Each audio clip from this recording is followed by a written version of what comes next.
We should not sit back and watch. There's always something that we can do to keep their voices heard. Louder, louder. Raising your voice is just a button away. Rise up and unite to protect.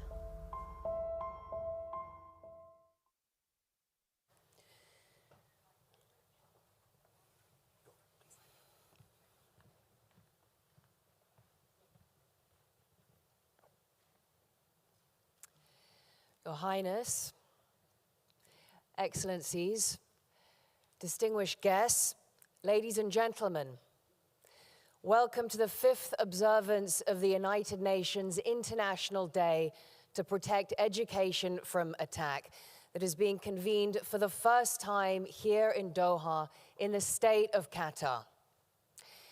It's an honor to be with you all on a day in which we get to take a stand for the millions of children who have no school to go to, and the millions whose education will be cut short because the places which should be a refuge of safety and learning have been engulfed by violence and conflict.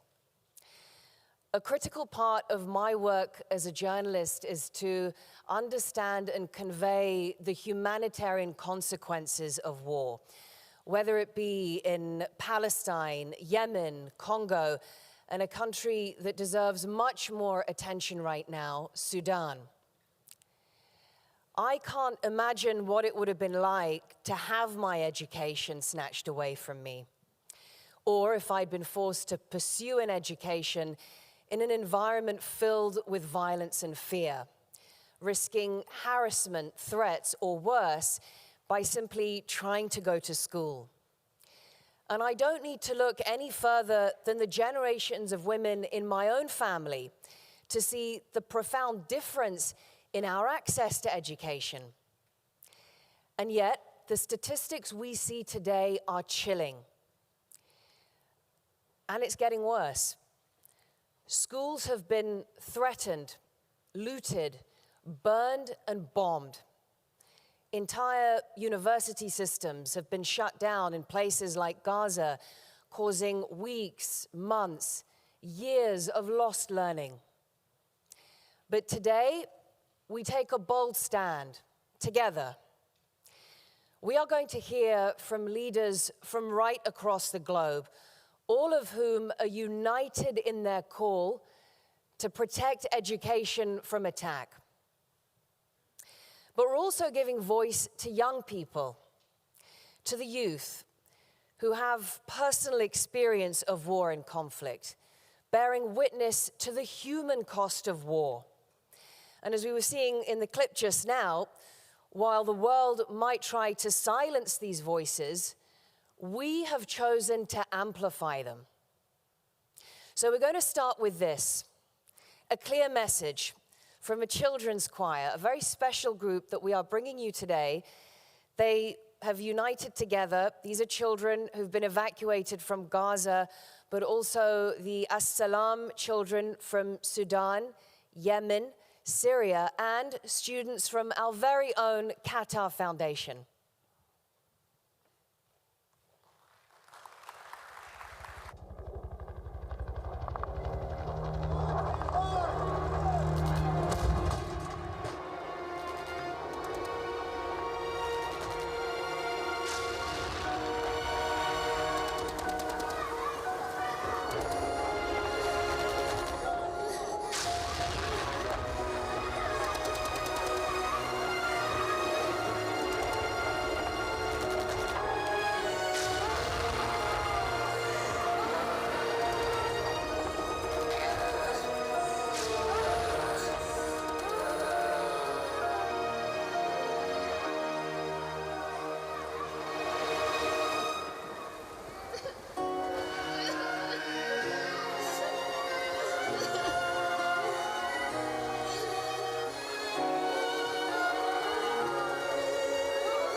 الرصاص ندمر العلم دعونا بالسلام نحقق الحلم كفانا بالرصاص ندمر العلم دعونا بالسلام نحقق الحلم ونحمل كتبنا للعمر والقلم غدا سيجيء بالهمم فعم الكون بالسلم غدا سيجيء بالهمم فعم الكون بالسلم متى يرتاح قلب الطفل من ألامه ويزهو صوته المبحوح في الأمام ولدت لكي أعيش ولا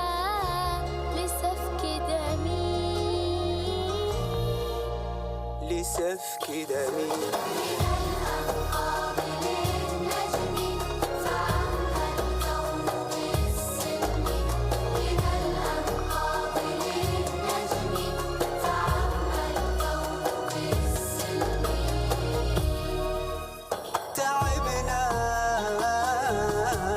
من حروب أهلكت وطنا وأهدتنا احتراق القلب والكفنا سنعلي راية لحقوقنا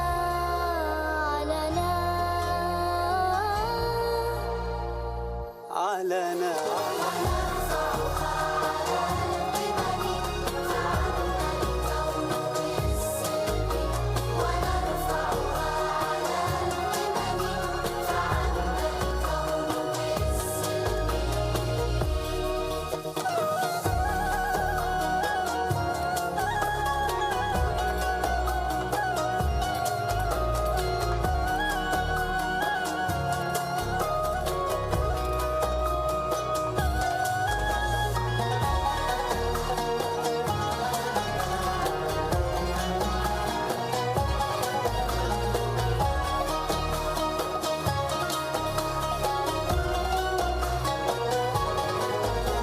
أمان الطفل يصنعه السلام غدا ويرجع للدراسة ضاحكا رغدا ويلحق حلمه يوما كما وعدا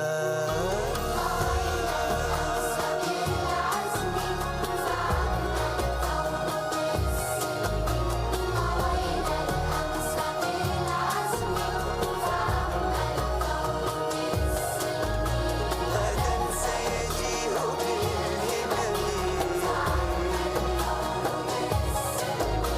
غدا سيجيء بالهمم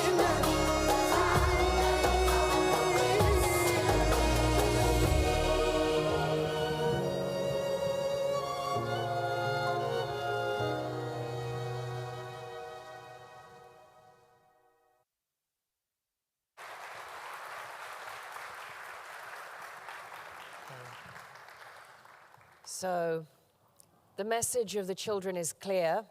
Enough.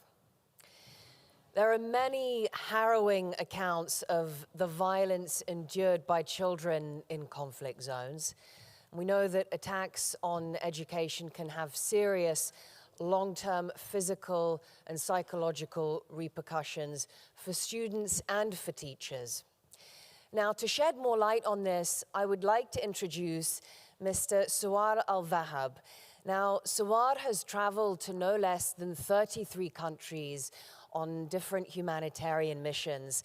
And he is now going to share with us his own personal experience and also shed some light on the unseen, hidden realities of conflict.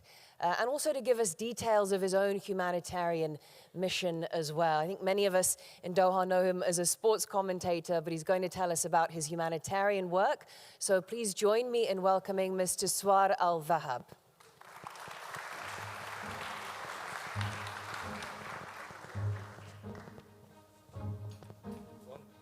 السلام عليكم ورحمة الله. حياكم الله جميعا. أنا أخوكم سوار الذهب.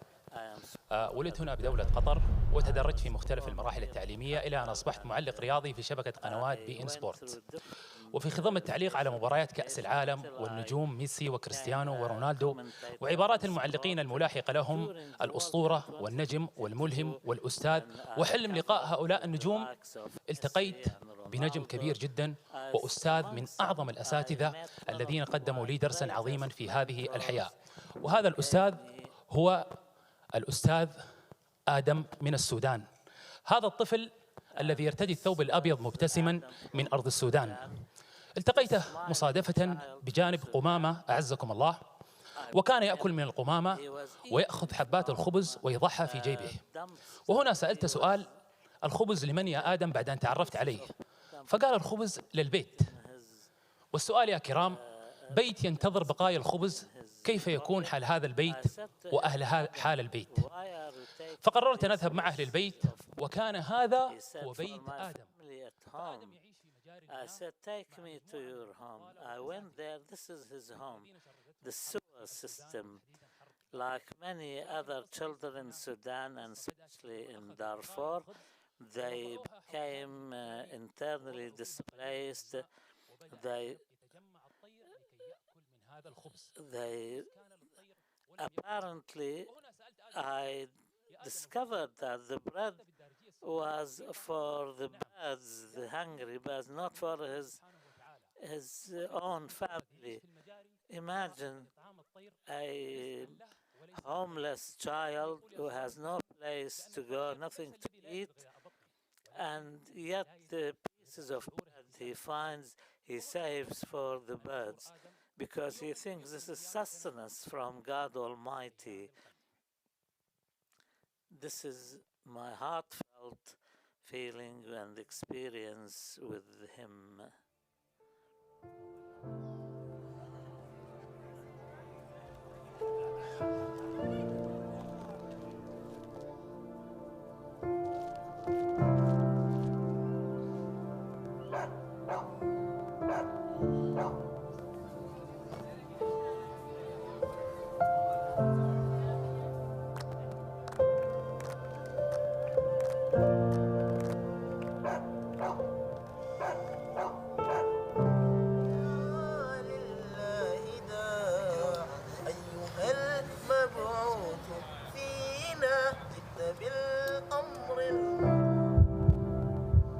ثم بدأت الرحلة. Then the journey started with a program to shed light on Adam's suffering and other children's suffering. We started from northern Syria, that Umar ibn Abdul Aziz, Umayyad Caliph, said in his days.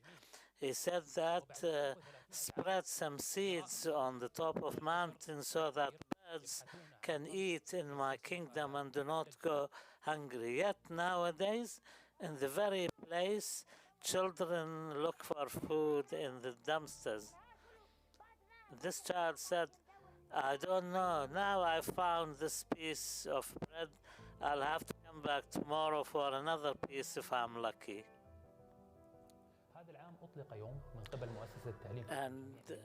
And now we have, at the behest of Her Highness, Sheikha Moza bint al-Musnad, started this initiative, this wonderful initiative. This is from my coverage in Syria. Then I went to Palestine, a place which was turned into a huge open prison for its people. I read the international humanitarian law and discovered that in one of its articles it states that people have the right to move. I met a girl who was only the distance of 1 hour ago from Al-Barej refugee camp to go to Jerusalem for medical treatment, yet she was not given the authorization by the occupation forces, so she ended up dying before even making it there. We are not talking about the cost of war. We are trying to shed light on the humanitarian suffering. After that, I visited another country great in its history, which is Yemen. Yemen, someday in the past, used to teach other people the medicine, astronomy, and other sciences.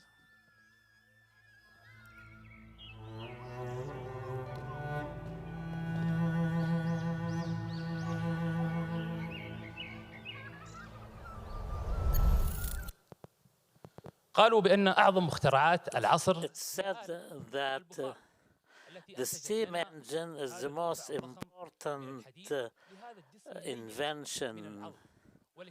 Now, if we want to see the cost of war, we can make a simple calculation that what is spent on the wars in Yemen, Sudan, and Gaza exceeds 3 trillion. This is enough to build more than 31 million schools, and it is enough to teach 15 billion children. I think the most important invention, in my opinion, is to go back to the history of Adam, the father of humanity. But the Adam I'm focusing on today is another Adam from Sudan. This child is saying that this is more valuable to me than anything else, this piece of bread.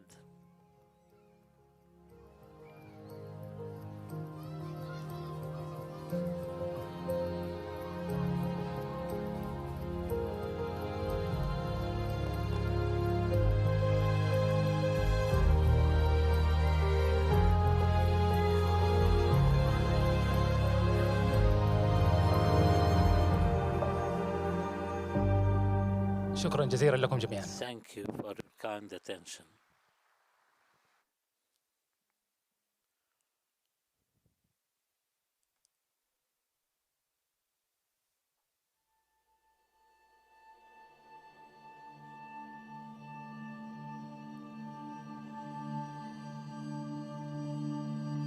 الو الدبابة جنبية الدبابة وين؟ جنبية الدبابة جنبكم؟ ما عم تتحرك ولا واقفة؟ نزل حدا منها؟ لا بتتحرك قريب كتير؟ كتير طب تخبي تحت الكراسي ما تبيني بالمرة. تمام ماما تعالى حبيبتي هو أنا يا حبيبتي رح أجي أخذك. هلا عمو من الهلال عماله عم بنصك عشان إحنا نقدر نيجي ناخذك. حواليكي في ضرب رصاص؟ خديني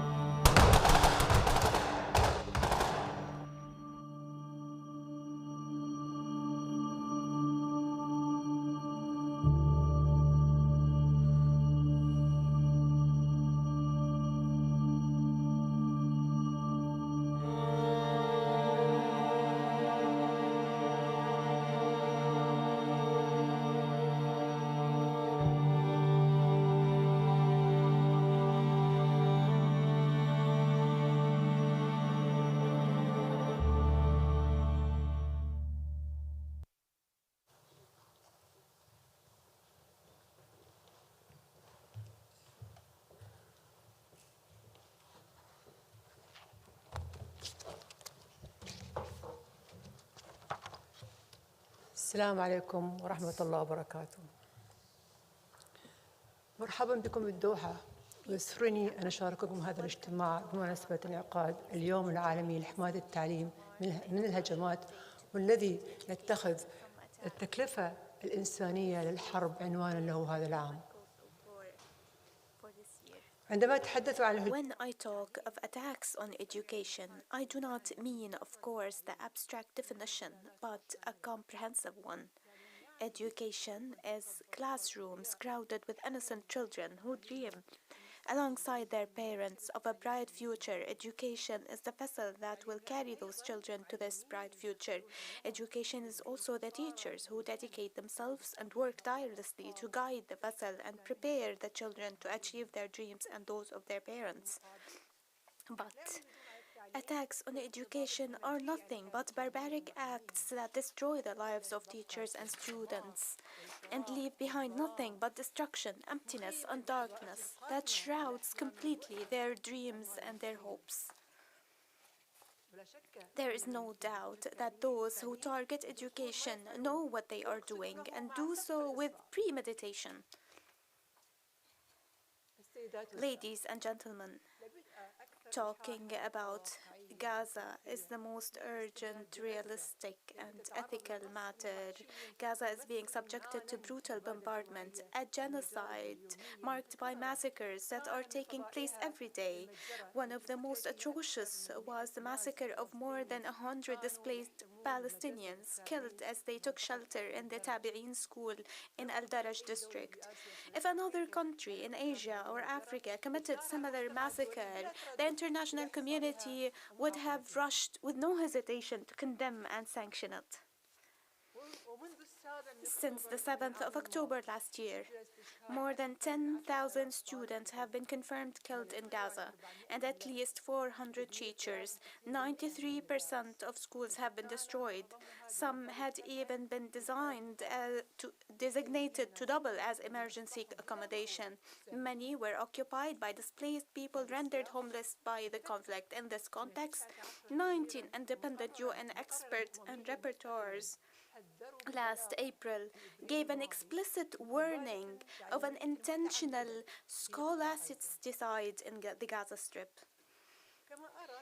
I also think it is important to note the statement made by the UN Special Rapporteur on Human Rights in the occupied Palestinian territories, Francesca Albanese, recently in the press said that Israel has been genociding the Palestinians, one school at a time, in the Gaza Strip. The failure of the international community to stop Israeli atrocities has permitted this genocide, and the international community cannot continue to ignore Israel's project to cleanse Palestine of the Palestinian people. End quote. This is what the UN representative testified to in her jurisdiction and from her position. Esteemed guests, a year has passed and the classrooms are still expecting students, not knowing who will return and who will not. Some have died as martyrs. Some are on sick beds, their arms or feet amputated. Some await their unknown fate. Surrounded by death on every side, while hope for peace, justice, and freedom diminishes away. We have failed you, children of Gaza. You were not protected by international law, nor a UN charter, nor a multilateral agreement. So what now? Is this what we have become? Or who we are? Have we surrendered to apathy? Have we reached a point where we sit back and watch entire cities destroyed, their inhabitants deliberately shot and deprived of medical treatment, tortured, starved, without any adequate response? Have we reached the stage where we allow children to die frightened and alone in hospitals with no medicine or medical staff? What have we become that we allow schools full of desperate refugees to be targeted by missiles and gunfire? Ladies and gentlemen, the reality is that the attacks on education continue and schools are destroyed due to war and millions of students become displaced. As we see happen in Sudan and Ukraine, innocent students in Nigeria, the Democratic Republic of Congo, and Colombia and elsewhere pay an incalculable price for bitter division. We, the international community, have failed to protect education. We are all too aware of the politics that shape our world and the unfair mechanisms through which policies are implemented. We may well rationalize what we see, but we cannot justify it. The international community allowing those who attack education to do so with impunity and without decisive deterrence. Apart from that, rebuilding infrastructure will cost billions, including for schools and universities in Gaza, Yemen, Syria, Ukraine, Myanmar, and others. We must agree that the states that caused the damage bear full legal responsibility for rebuilding the education systems they have destroyed. In the midst of despair, it is young people who keep our hope alive.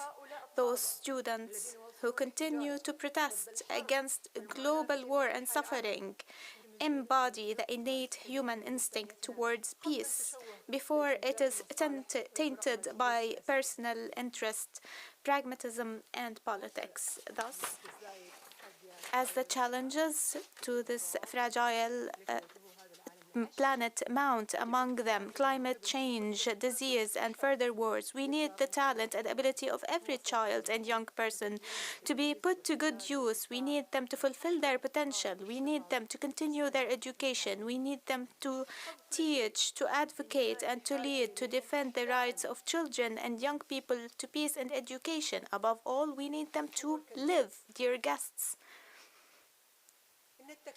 The human cost of the war on Gaza is unacceptable to any person with conscience, morals, and humanitarian principles. I am among the many who are outraged by the crimes committed against the Palestinians and against the international law. I am truly furious, angry at the scale and number of crimes committed in Gaza. I am angry at the blatant silence that has exposed our lack of humanity. Our humanity has absconded in the face of occupation's barbarity, losing its nobility completely. I am angry at an international community that claims to be civilized. Gaza has revealed its hypocrisy. I am angry at the leaders of countries who proclaim their anger over one war and remain silent about another. I am angry at leaders who talk a lot about human rights and the mandate of international law and say nothing about the genocide taking place in Gaza. I am angry at leaders who often say that Palestine is the central cause of the Arabs, yet we see no centrality in their positions. I am angry for Hind, and I am angry for those killed before her and after her. I am among many who are angry, but God's anger will come. Those who have angered God will feel his wrath. What we are witnessing in Gaza has stripped away the world's imagined veil of civility, unmasking its sheer brutality. The world claimed to be civilized. We thought it was, but it was not. This brutality extends beyond those who commit crimes and kill women and children. It includes all who have supported this depraved aggression with funds and weapons. It includes those who watch what's happening in Gaza and those who choose to remain silent and those who encourage this aggression privately or publicly. After the veils have fallen, and we have lost our shared values, our principles, and our very moral codes. What is left is Gaza, a test for all our standards. The dignity of women and children of Gaza reminds us of the truth in God, truth in religion, truth in right to homeland, sand that a life without dignity is no true life.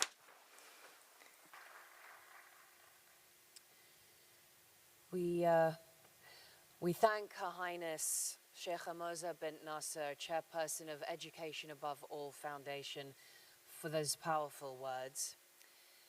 These grave and unprecedented violations against children, especially in Gaza, must be met with a commitment to action. The killing of 6-year-old Hind Rajab, well, it made headlines around the world. It's a story that we all remember. It even became a rallying cry for student protests against crimes and injustices endured by tens of thousands of other children just like her. We may never know what happened to these children, but every single one of them had a name, a family, a story. And Your Highness, you remind us that we have a shared responsibility. Silence in the face of such attacks on children makes us complicit in the crime. So I would now like to invite our distinguished speakers to come to the stage. I will call your name, and as I do, please join us here.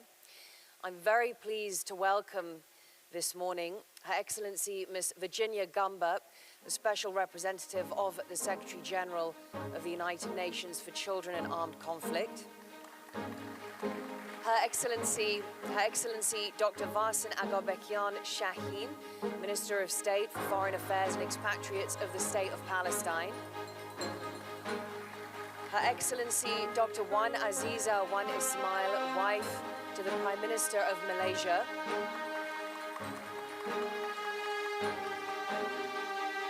Her Excellency Madam Sarah Baislow Nianti, Minister of Foreign Affairs of the Republic of Liberia. Her Excellency Mrs. Fatoumata Babaro, First Lady of the Gambia. Her Excellency Mrs. Fatima Madabio, First Lady of Sierra Leone. Her Excellency Mrs. Jangsha Lula da Silva, First Lady of Brazil.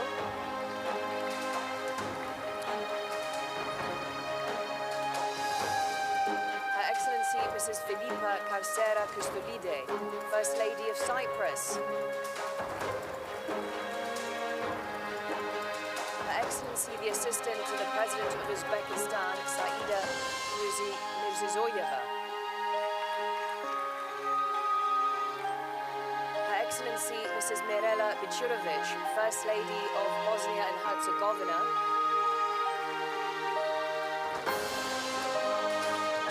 Also very pleased to welcome His Excellency the Prime Minister of Yemen, Dr. Ahmed Awad bin Mubarak.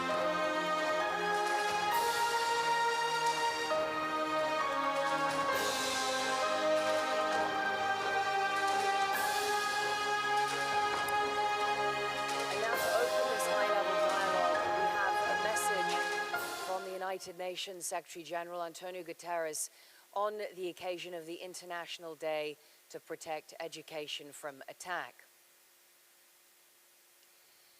Recent years have seen a dramatic increase in attacks on students, teachers, educational personnel, and schools around the world.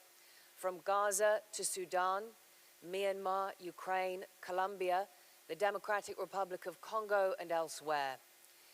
Every conflict exacts a cruel human toll, but for the children and young people caught up in the hell of conflict, the cost is incalculable. This important day reminds us of the damage of war on young learners' bodies, minds, and spirits. From injuries and loss of life to abduction, forced displacement, sexual violence, recruitment to the fighting, and lost opportunities, the risks are enormous. Education is not only a basic human right in itself, it's essential to the fulfillment of all human rights. I call on all countries to invest in education and spare no effort to safeguard education and places of learning, protect students and teachers alike, and hold accountable perpetrators of attacks on places of learning. I also urge all countries to fully endorse and implement the Safe Schools Declaration and stand with all efforts to ensure that children and young people can continue their learning, both in times of crisis and after the fighting stops. Let's protect education from attack and safeguard the fundamental right to education that belongs to every child and young person everywhere. That is the message from the United Nations Secretary General Antonio Guterres on this day, and we do thank UNESCO for conveying the message of the Secretary General to us. So let's begin with the high-level dialogue. And Prime Minister Mubarak, if I can begin with you, as Yemen moves from war towards a potential period of post-conflict recovery, what is your vision for rebuilding a united, inclusive system, one that really includes an education for all in Yemen that will harness the power of education to reduce conflict and build peace? Your Highness, Sheikha Moza, bint Nasser, ladies and gentlemen, it's my pleasure to be with you celebrating this important occasion, and it's my pleasure to accept the gracious invitation by Her Highness Sheikha Moza bint Nasser, and we esteemingly look at all her efforts, which are highly appreciated in the Arab and Muslim world, and this initiative with other Arab and Muslim countries to designate this day as the day to protect education from attack, and it honors me to share your celebration of this day, and for all of us to bear witness to the importance of children and education. And we in Yemen, no matter how many schools are destroyed, our hopes are still pinned on the young children who attend them, and declare our respect and support for the teachers, the very teachers who have done their best. I remember one teacher I met in Hadramaut, and he was still, despite the fact that they are suffering because of very low salaries, but that didn't stop him, and with pride and dignity, he said to me that although our salaries are not enough to get one basket of food or fruit, yet we are here. We will continue our struggle despite the suffering by the children. Now, the children who constitute 34% of the population, and many of them live in remote areas, and despite problems of displacements in search of safer shelters for them, more than 2,860 schools have been destroyed, are no longer able to teach their children. And of course, these obstacles are causing tremendous challenges for the children and for their parents and for us in the government. We are still committed to the international conventions regarding education, and our government will be collaborating with international organizations to continue protecting the children. We have a transitional plan for protecting education, and when we started implementing that, we found that we are in need in more emergency measures and plans, because after all, education is amongst our highest priorities despite our limited resources. But I'll avail myself of this opportunity to reiterate our support for all the children, all the countries who are suffering because of war, especially in Gaza and elsewhere in Palestine. I repeat my thanks and appreciation to Her Highness Sheikha Moza for this initiative and for all her other efforts in support of education and children, hoping for a better future for all of us. So thank you very much. We can now move to Uzbekistan. I would like to introduce Uzbekistan and Excellency Saida Mirziyoyeva. What do you consider to be the priorities to protect education? Tell us about that.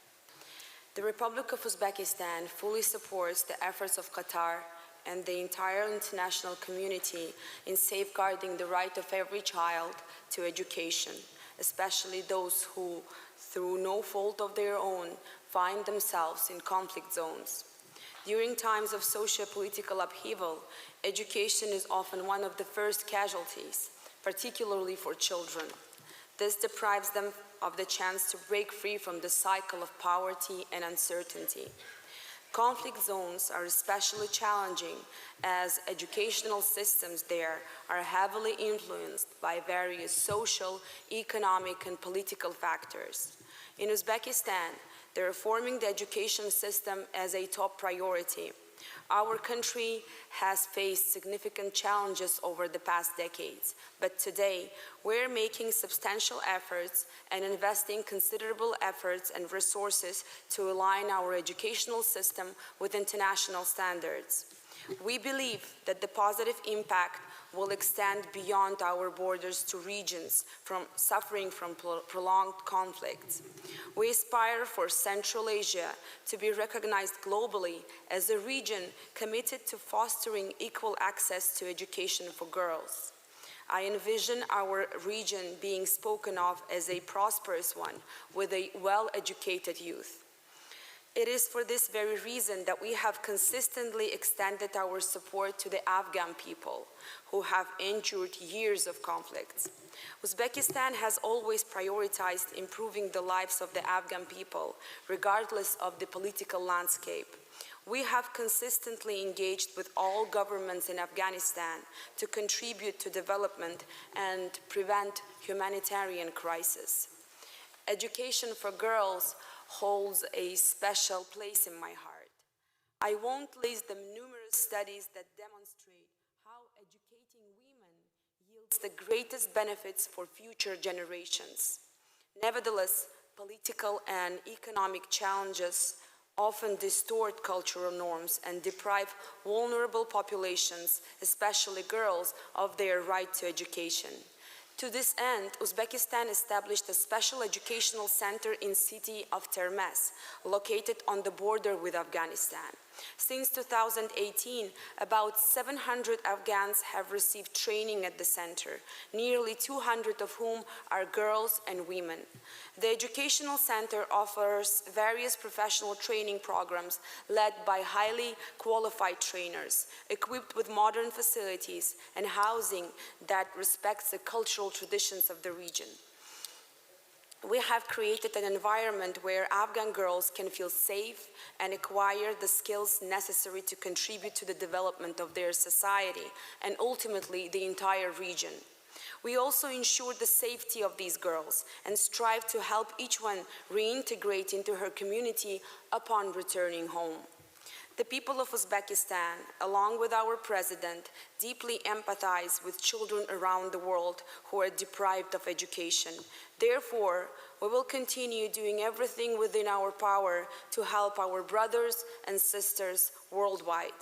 I am particularly grateful to Her Highness Sheikha Moza and the Education Above All Foundation for their tireless support and efforts to promote progress through education around the world. I'm confident that the signing of an agreement between the Ministry of Higher Education, Science and Innovation of Uzbekistan and the Education Above All Foundation will help us promote our values far beyond our borders. As Nelson Mandela said, education is the most powerful weapon which you can use to change the world. It is education that will prevail over violence and poverty. Thank you all for your exceptional role in protecting and preserving education in this challenging world. Thank you very much, Excellency Saida Mirzayoyeva.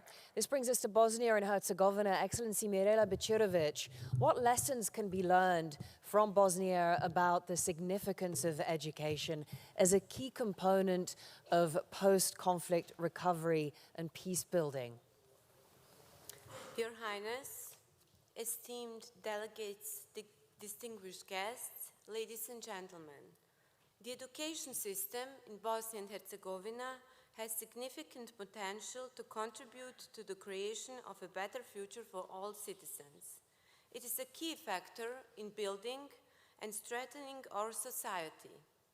Through continuous reforms of the education system in Bosnia and Herzegovina, efforts are being made to further develop critical thinking among young people. The goal is to empower young people to be active and responsible citizens. From 1992 to 1995, Bosnia and Herzegovina survived genocide, brutal aggression, crimes against humanity, and other crimes. This is also written in judgments of the highest courts of the United Nations. Therefore, in every society, education should contribute to establishing the truth and educate young people for peace and tolerance. The post-war experience in Bosnia and Herzegovina shows that it is extremely important to strengthen the culture of peace. Therefore, no secure future without justice and truth. Furthermore, it is very important to work on the reconciliation process based on the truth. It is also crucial to condemn the policies that glorify war criminals and to draw attention to the importance of genocide prevention and other war crimes. Future generations are being shaped through the educational process. That is why it is very important that textbooks contain facts about all what was happening in the past so that young people can understand the causes and consequences of the aggression against Bosnia and Herzegovina. It is unacceptable to introduce new curricula that manipulate history and relativize genocide and war crimes. In May this year, the UN General Assembly adopted a resolution designating July 11 as the International Day of Reflection and Commemoration of the 1995 Srebrenica genocide. I would like to express my gratitude to the friends of Bosnia and Herzegovina from all over the world who supported and helped the adoption of this important resolution. Among other things, the purpose of this resolution is to develop appropriate education programs aiming to prevent genocide in the future. It is necessary to encourage empathy among young people, to teach them to express solidarity. Through education, we must encourage young people to actively participate in society, advocating for human rights, justice, and responsibility. Bosnia and Herzegovina wants to build a future based on truth, justice, and mutual respect. At the end, let me quote Gandhi: "There is no path to peace. Peace is the path." Roads must be built and maintained. The education system should function to promote peace and build a better future. Thank you for your attention. Thank you. Excellency Mirela Bečirović, thank you very much. We now come to Brazil and Excellency Changsha Lula da Silva. In the context of major armed conflicts, we've been hearing about that deepening inequalities. We know that education is the instrument for overcoming these challenges and creating new opportunities for children and young people. But it's also rarely accessible to some of the most vulnerable parts of the population. So, in your opinion, what can be done to protect and promote the right to education globally? Vivemos hoje cenário de expansão e aprofundamento de conflitos armados, espalhados por diversas regiões do mundo, com características distintas, mas com algo em comum. É a população mais vulnerável, pobre e marginalizada quem sofre mais.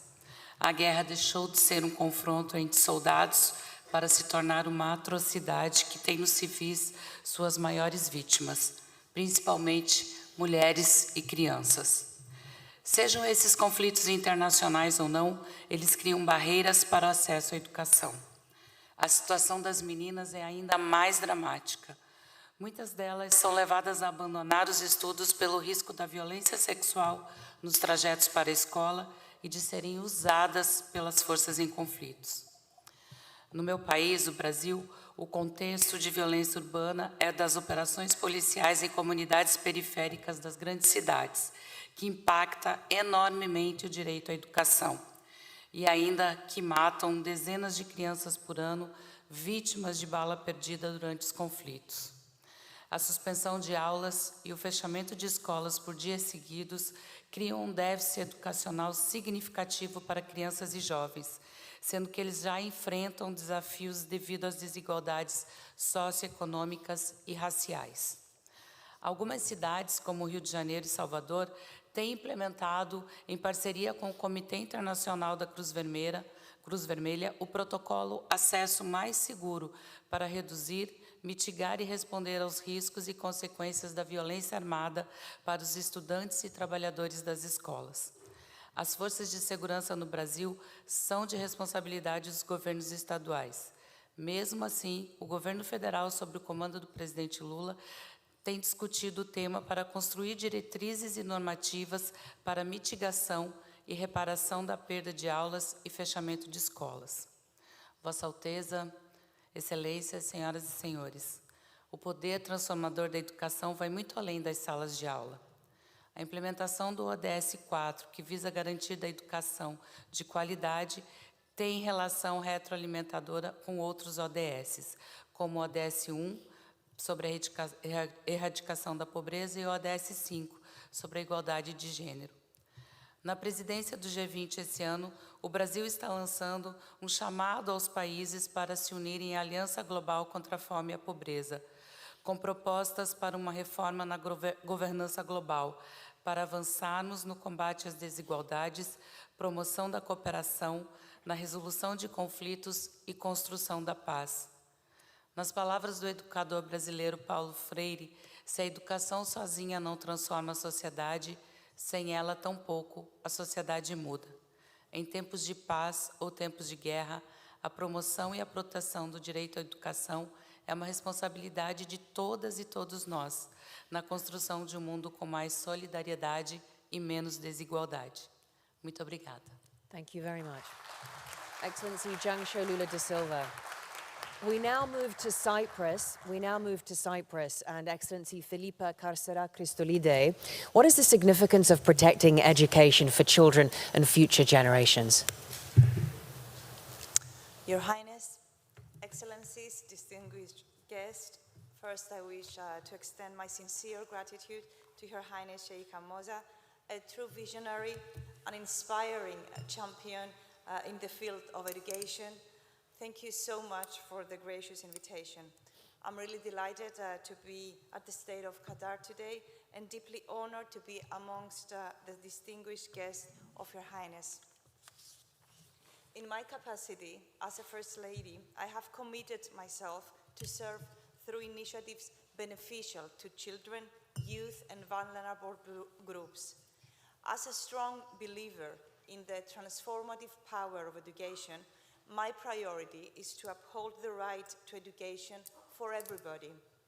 Chairing an independent social support body, I'm proud that within a year, we raised money in Cyprus and achieved to offer scholarships to more than 1,000 students from financially and socially vulnerable families, a significant number for Cyprus. Distinguished guests, in Cyprus we know firsthand the devastating effects of war on children.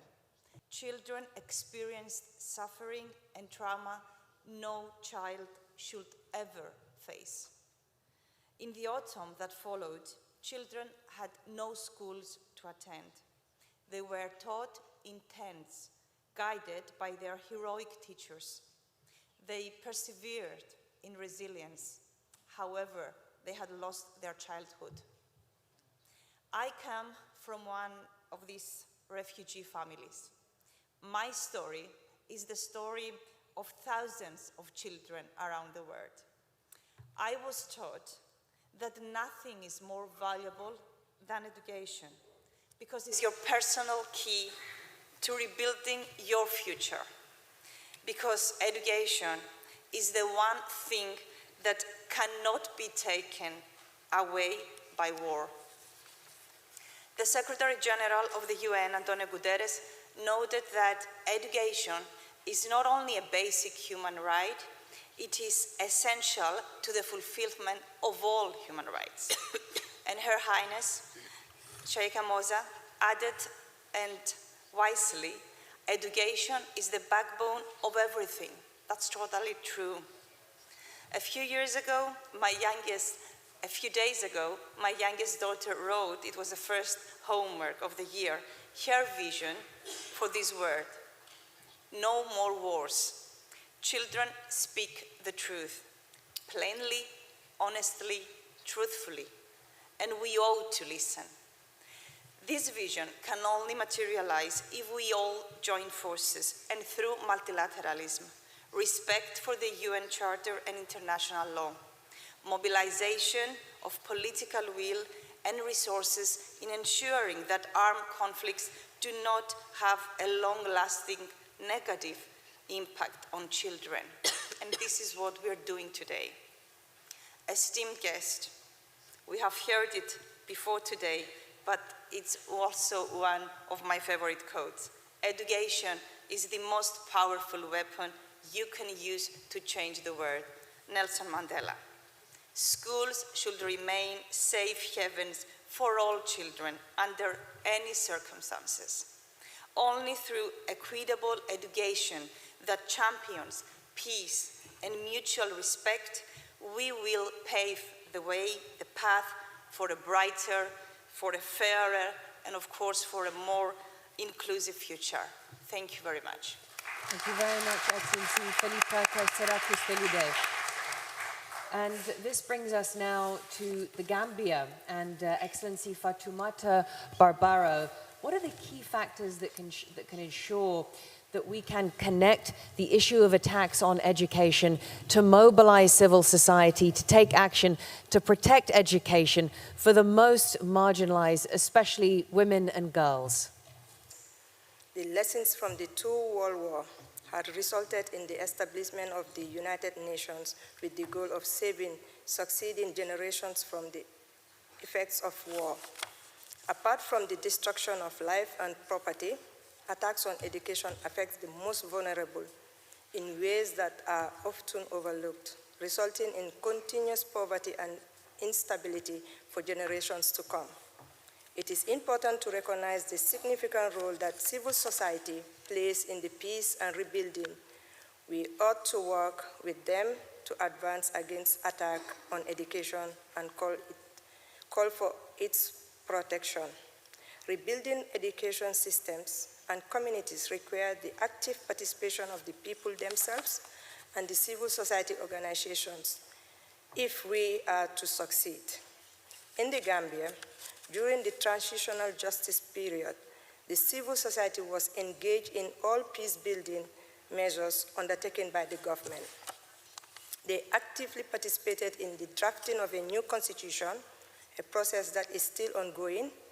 They served as a linkage between different interests in the security sector reform and were equally essentially in the Truth, Reparation and Reconciliation Commission to help spread information, raise awareness on the progress, gather evidence on the crimes committed, and also helped in the reconciling victims and their offenders. The civil society continued to be the fourth arm of government to engage the people with the mission of serving all Gambians. Hence, in any conflict, civil society can render support in terms of communication, organization, demobilizing, spreading the process of peace by helping in negotiating relief efforts, aid and healing process, thereby creating peaceful environment. We need to provide funds to support grassroots initiatives and local organizations that work directly with affected communities. The inclusion of all actors, including civil society, is key as their interactive experience can offer valuable insights and drive effective action. Their work had led to protected educational institutions and can guide and inspire others to reach out and help. Their role in conflict monitoring and resolution cannot be overemphasized. and it's always extremely important. And I will take this opportunity to thank Her Highness for the invitation. Thank you. Thank you very much. Thank you very much. And we now come to Sierra Leone, and Excellency Fatima Madabio.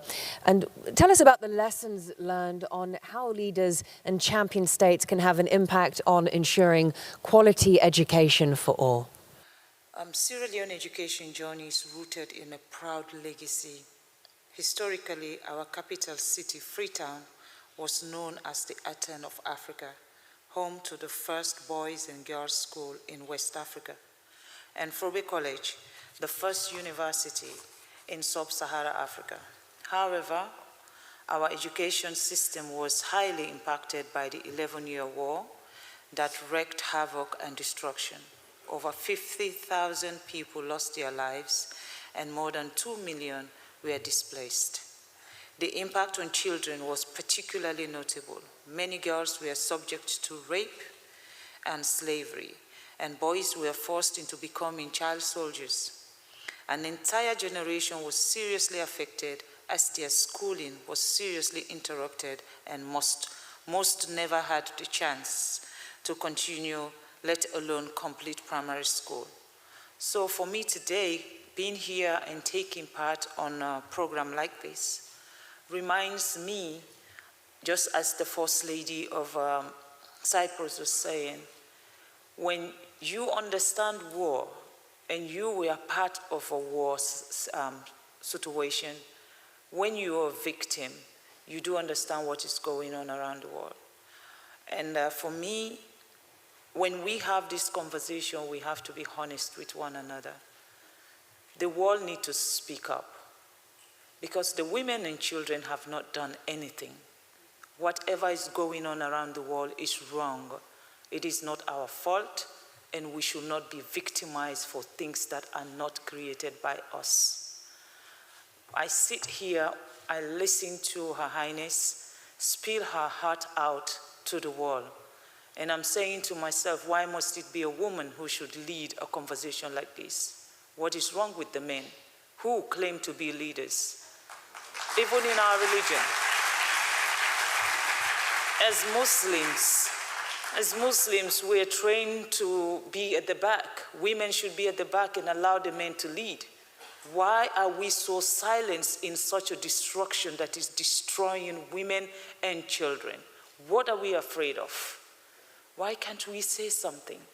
Why don't we use our platform to make a difference in the lives of those women that has done nothing, those children that has done nothing? They are victimizing them, killing them, innocent people. We're talking about education. Where would you celebrate education when you live in a place like Sudan, Gaza, or wherever they are shooting or they're killing one another? Why must we be fighting all the time to settle our scores when it is not necessary? Why must we have few men that have egos and just want to destroy the world and then expect the women to fix the problem? For me, that is a situation that I'm done being silenced for. And I want to say to Her Highness, you are not silenced and we are not silenced. Unfortunately, people like us, we do not have the platform all the time to speak up. But for me to speak truth to power, that's the most easiest thing for me, because I know when I die, I am going on my own and Allah will judge me for what I do by myself. No one is going to accompany me in my grave. What is going on around the world is wrong. And unless and until we all speak up together, because I'm beginning to wonder, which continent should we run to now? Which continent is the continent that is the protector of the world? Which continent actually does not use politics to silence everyone else who says the truth? Which continent? We don't have one, and we need to have leaders that speak up, and leaders that speak truth to power, and leaders that do the right thing. So we are celebrating education, and what do? We use weapon. As long as you use weapon to do it, you don't need to do anything to destroy education. You don't need to drop bombs. You don't need to, when you want to destroy a nation, just make sure there is no education. And that is what is happening. And watching Hind story, if you're a mother, I believe you will understand why I'm angry. And I'm a mother. And I will not want any mother to go through such thing. So please, if you have a platform, say something. See something, say something. Please. Thank you very much.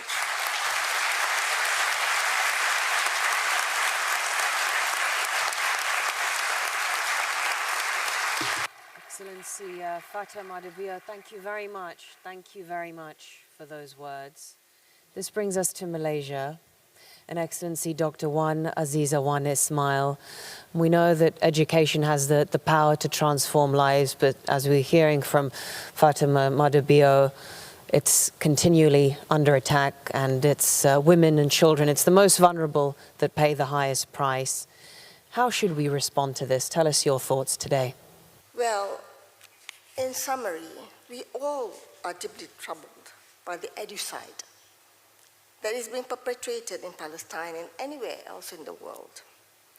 In August this year, Palestinian Education Ministry reported 10,000 students and more than 500 teachers had been killed in Gaza Strip and the occupied West Bank. So in the name of humanity, the sanctity of life and property, the ongoing bloodletting inflicted on students and teachers, and the destruction of educational institutions in Palestine is a tragedy of epic proportions that must never be ignored. And then now we have the re-emergence of polio in Gaza, a cruel twist of fate in a place already so fragile and vulnerable. Even as we speak, tens of thousands of children under 5 are facing the risk of polio paralysis, a disease that we had vanquished long ago. And Israel's purported truce to facilitate polio vaccinations amount to sheer hypocrisy, standing in stark contradiction to its genocidal campaigns. So as we gather here today, united by our commitment to protect education, I urge the key participants of this conference to make a powerful, collective, joint statement. Let us bring our collective voices to bear on the injustices faced by the Palestinian teachers and students and anywhere else. Together, our voices can resonate globally, demanding an end to mindless violence and that erodes the foundation of a peaceful future. There are no two ways about it. We must recognize that education is a fundamental and human right, fundamental to humanitarian assistance as medical care. As we heal wounds and provide shelter, we must nurture and protect our young minds. Education is not luxury, it is fundamental and a lifeline. And let us do this. To rebuild communities, education must be the forefront, a beacon of hope against the ruins. And we have to think in this hour of darkness, let us not lose hope, but hold fast to our faith. Faith in the power of education, faith in the power of resilience of the human spirit, faith in our collective ability to bring about nur, light. Together we can turn these words into action, ensuring that every child, no matter where they are, has a chance to see the new dawn of a day, and the dawn of a new day. And time will be our judge and our witness. So I want to end with something that our hearts not be of stone, as Allah says in Surah Al-Baqarah 74. Then your hearts become hardened after that, things like stones, or even harder. For indeed, there are some stones from which rivers burst forth, and there are some of them that split open and water comes out, and there are some of them that fall down for fear of Allah. And Allah is not unaware of what you do. And well answered. By time, indeed, mankind is in loss, except those who have believed and done righteous deeds and advised each other to truth and advise each other to sabr, patience. Thank you. Thank you. Thank you so much. Thank you so much, Excellency. We now have Liberia and Excellency Madam Sarah Baisler-Nyanti as a key AU leader and global leader with experience of humanitarian response in situations of armed conflict. How can we make sure that quality education is part of the immediate response in these situations? The human cost of war is incalculable because the children that are impacted for life. An attack on education is terrorism on the future of every country. An attack on education is an attack on the destiny of nations. Liberia is a country that has had wars. We've had decades of conflict. And what we face in Liberia today is as a result of those conflicts.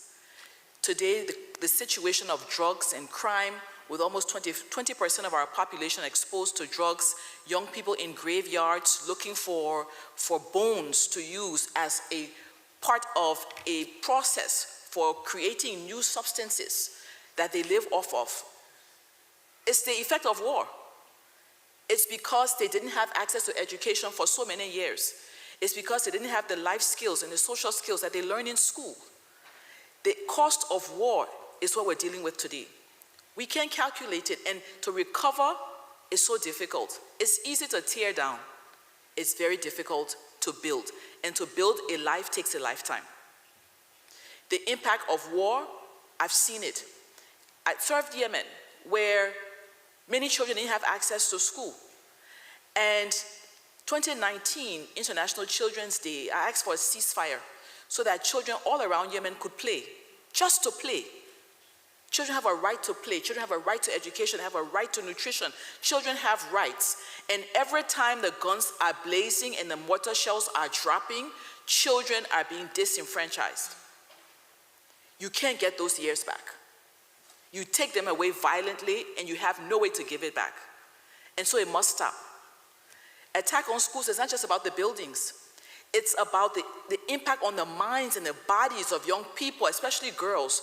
I met a girl in Bentui who had to make a choice in South Sudan about whether or not a building where there was school would be accessed, because she had to choose between whether or not she would be faced with rape and sexual violence in trying to get to the school, although there were no guns that were blazing, but the war was still being fought on her body.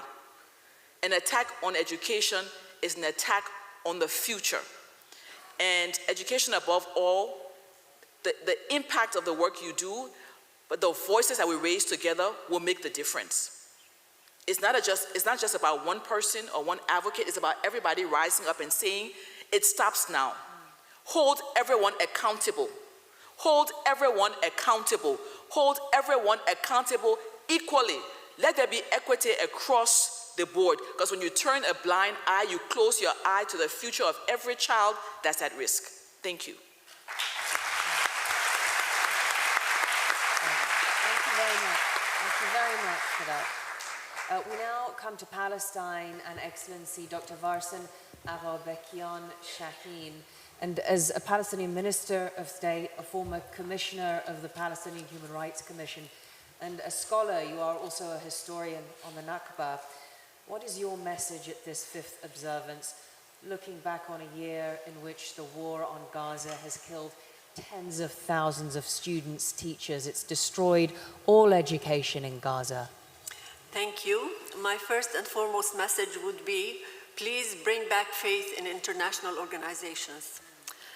This day is particularly significant as it aligns with the principles enshrined in UN Security Council Resolution 2601, which calls for the protection of education in conflict zones and condemns attacks on schools, students, and teachers.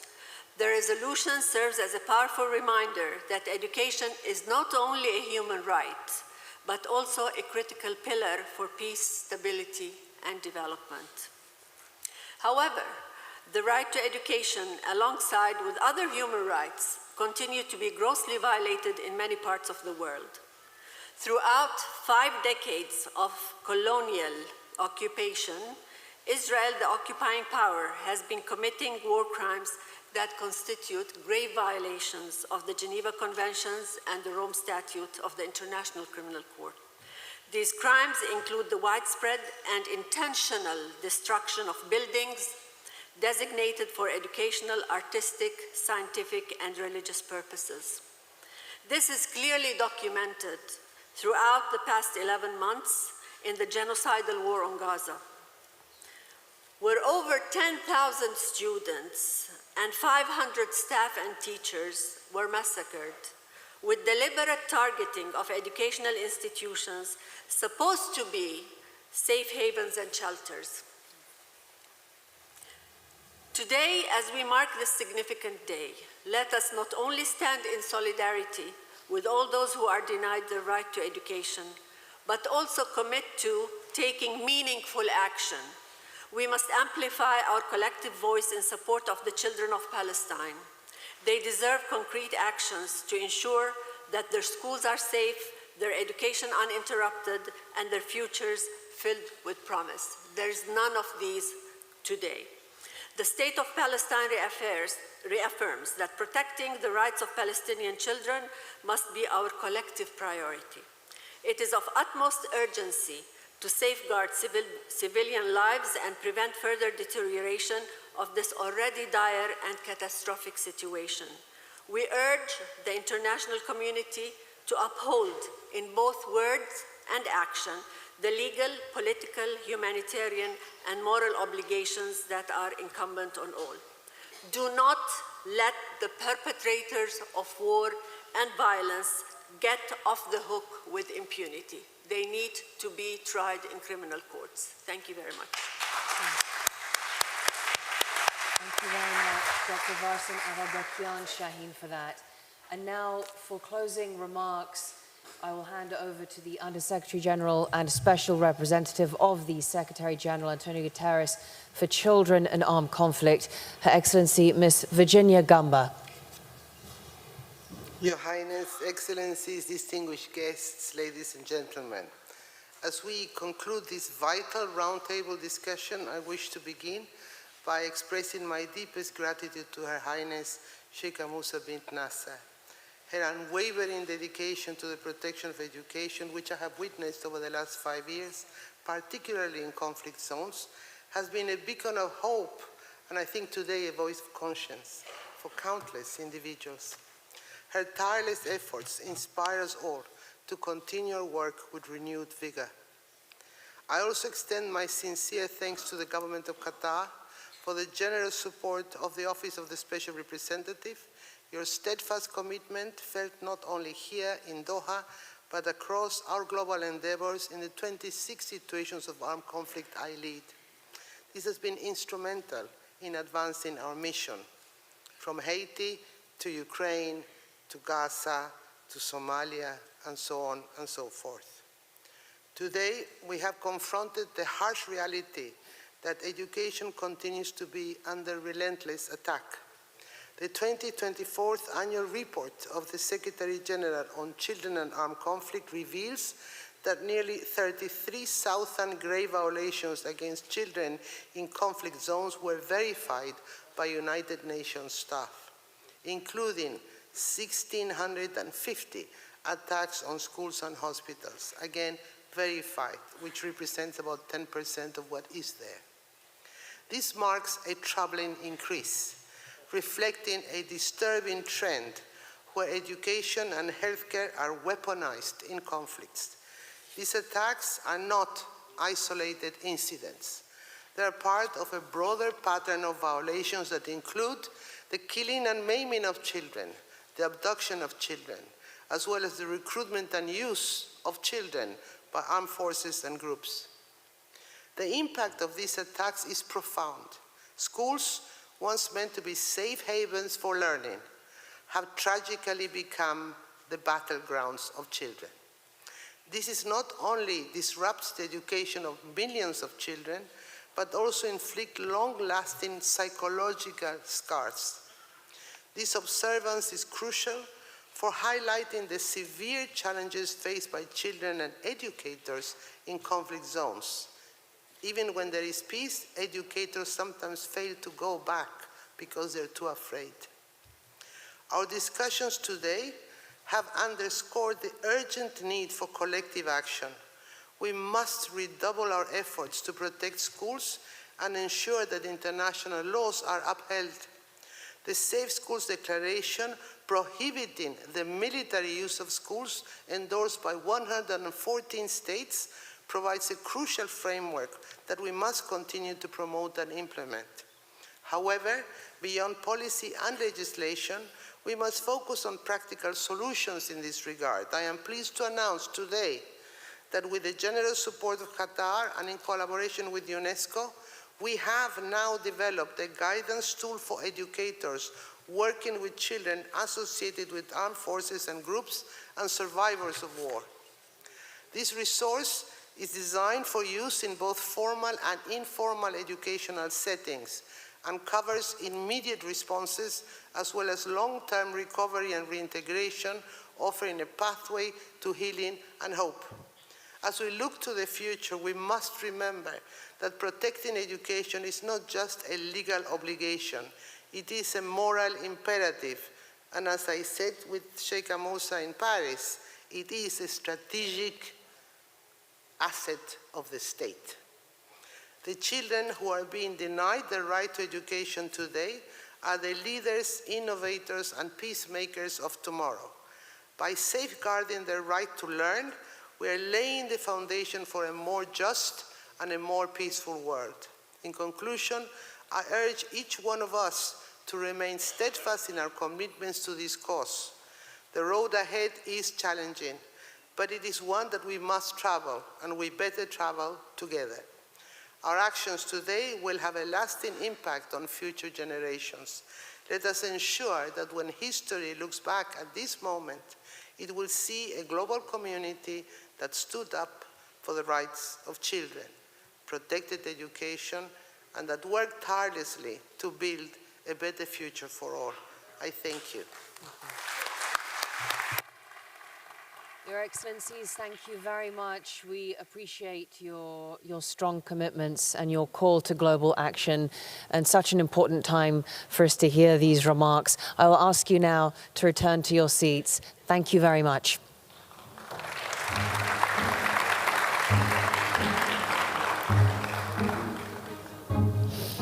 It's okay.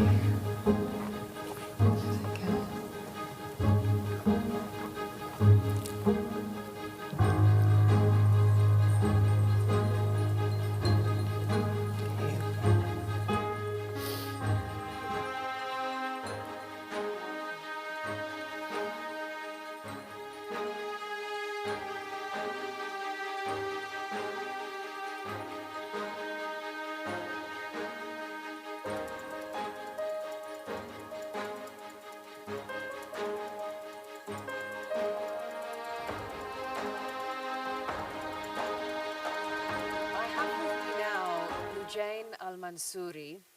We've just been hearing, obviously, from a group of very impressive women who are not just first ladies, but obviously very knowledgeable and in some very influential positions in their respective countries. And that's great, but it's also very important for us today to hear from the youth. And Lujain, you're an EAA youth advocate. Tell us what this day today means for you and others like yourself. Assalamu alaikum wa rahmatullahi wa barakatuh. Thank you, Maryam, and thank you, Your Highness, Your Excellencies, and our esteemed guests for your gracious presence. This day is so important to us because it's incredibly imperative to hear from the youth, because we are at the forefront of the pressing issues that face our world. From educational inequality to the complete loss of education. Our generation feels the insane urgency to act. And just by listening to youth voices, we can drive meaningful change that reflects the realities that we face and the futures that we strive to create.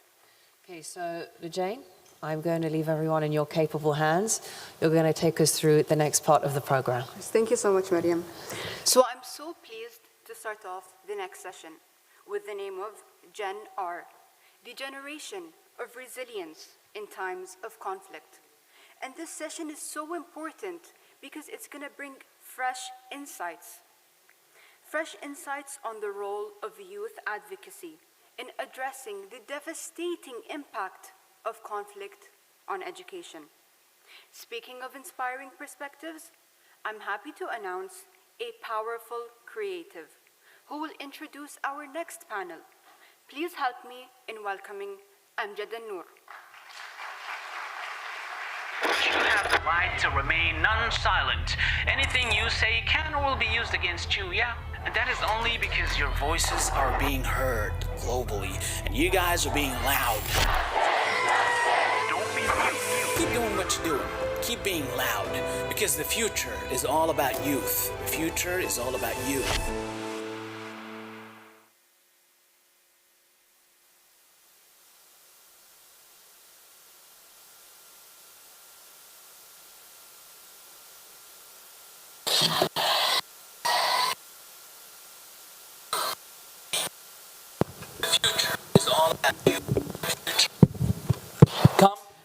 Assalamu alaikum wa rahmatullah, and good morning, ladies and gentlemen. Please help me welcome my awesome guests, Hind Umaru Ibrahim, Mu'taz Azaiza, and Ibrahim Al-Qadeh.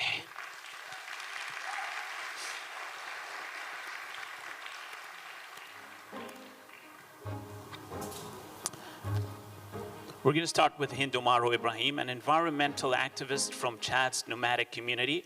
She's a global advocate for indigenous rights and climate action. She is the founder of the Association for Indigenous Women and People of Chad. How you doing, Hindo? Hi, good, thank you.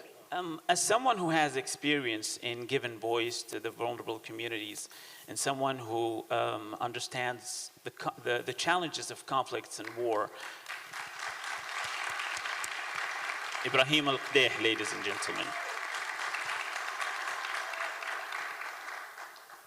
Hindu, what is your message to the younger generation as someone who understands the challenges of conflicts and war? Thank you very much, and hi, everyone. As myself, if I'm here today in front of you, I can say thanks to my mom, who fight it in a community where they do not allow any children to go to school because I'm coming from a nomadic communities. And then when I go to school, I get some of the tools that help me to stand up and to do not be silenced. As you said, my fellow SDG advocate, Your Highness, the world cannot get a silence anymore. They have to speak louder because we are seeing it. And to the youth, your life is destroyed today. We cannot allow them destroy your future.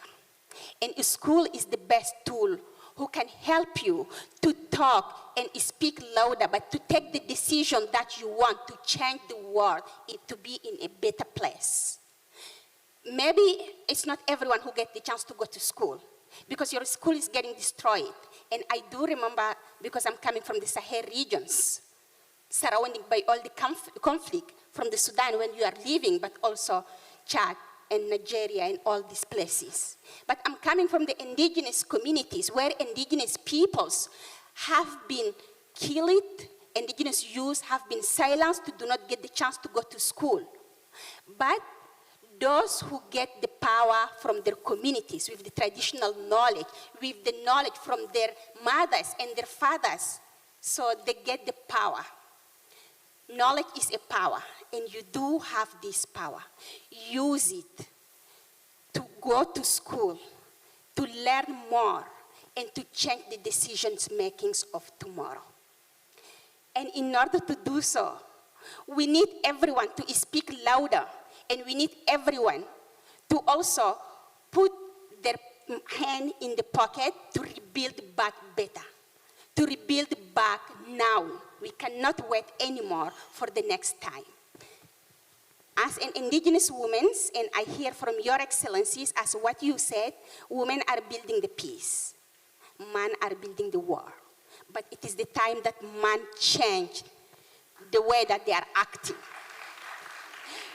To build the peace, we cannot always come and clean up your mess. You have to clean it yourself. In order to clean it, allow the children, the youth, to go back to the school. Allow them to get the chance to help you clean it up, and allow the young boy who are coming to become the best leaders than you, and allow us to make our voice also louder, and then to help the world to be a better place. We all deserve a better place than the one now, and we are living on it. Thank you. Thank you, Hindu. Thank you so much. I don't know if you know this gentleman. His name Mortez Zaiza, I guess.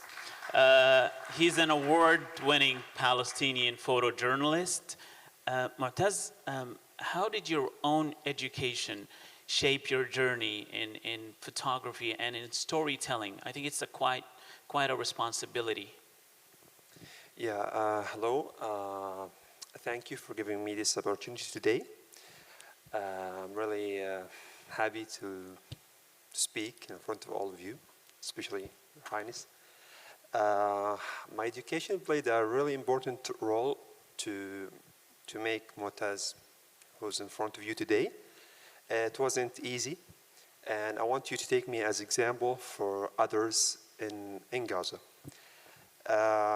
When I was young, we are lucky in Palestine that education is free till high school.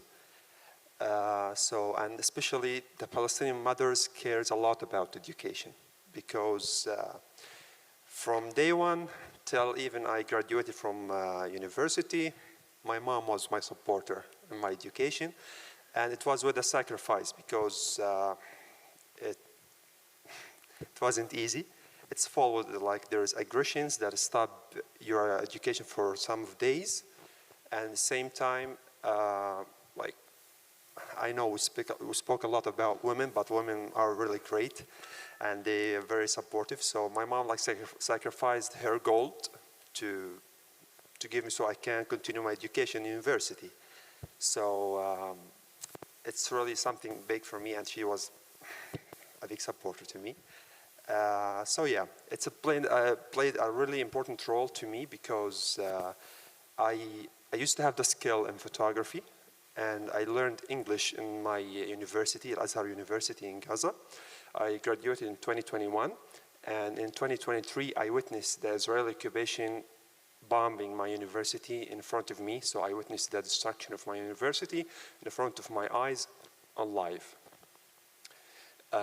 So I used the language, I used the skill, I mixed it up, and I start to do a duty. I don't call it a work because it's happening to my home. It's different when you are like international journalist. You travel here and there, you document and you leave, but this is happening from my home. And unfortunately, I left, but I left for a reason, because nothing happened, even if you reach millions of people around the world. And as a lot of people here mentioned, that we are seeking for actions, we don't just want to speak, and the same happening to me. And at the same time, because I was lucky to have my opportunity now to be educated, but a new generation in Palestine don't have access for education. More than like 93% of schools in Gaza are destroyed, and other schools are like shelters. It's not for education anymore. So I want to make sure that others from my home to get access for education, as I got the chance to be educated. Thank you so much. Speaking about your mom, he promised me that his mom is going to make me a Palestinian ma'lube. So, you're all welcome. I'm looking at this photo of this little girl with the tanks behind her, and I can't think of anything other than a superhero. Today we have another superhero, Ibrahim Al-Qdaih, a survivor from Gaza, recipient of EAA Al-Fakhura scholarship. I'm going to switch to Arabic, so if you need your translation assistance. Ibrahim, كيف الحال? Ibrahim, how are you? Ibrahim, a year ago at this time around you were studying to be a nurse, and then what happened has happened and your life has turned upside down. Now you are in Qatar, you're studying psychology. Can you please briefly, if you may, tell us what happened with you? First of all, may the blessings of God be upon you all. I want to thank you all one by one. My name is Ibrahim Gdeh. I am the son of Gaza. I'm 21 years of age. I used to study nursing at Al-Azhar University for 2 years, but due to the war in Gaza, education had stopped. All universities have been completely destroyed, and we had to be displaced from one location to another. And because of what the occupation forces have been doing against the civilian population, I was hit on the 17th of October 2023. Before the war, I was just a normal young man with many dreams to look for, but all of that stopped because of war, and after I was hit, I had to go from one hospital to another, from Gaza to Egypt, and I ended up here in our beloved Qatar. I had the ambition to achieve the highest degrees in my field of specialty. Unfortunately, I had to give that up. But when I got better health-wise and when I got to Qatar, I decided to resume my studies. Ibrahim, you started already this academic year, and how do you feel going back to studying after your journey? After I was accepted through the education, above all scholarship, I was extremely happy. I couldn't describe my feelings now that have revived hope in life again, to have a life, and I'm looking forward to having artificial limbs made for me and to study psychology. Why did I choose psychology? I chose that because I want to help other people who are exhausted by the war and its impact on their lives, and to instill some hope and put a smile on the face of other people. Thank you, Ibrahim. We wish you luck in your life and study. Of course, you know better than all of us how they feel and how you can do something for them. Finally, I want to thank you, especially Her Highness Sheikha Moza bint Nasser, for attending the conference on the 9th of September, and I want to thank His Highness the Amir, the father, and His Highness the Amir, Sheikh Tamim, for all their help and support of the Palestinian people in the past, present, and in the future, hopefully, and for providing us with what we need. They looked after us. May God protect and bless you all. Thank you. Thank you very much.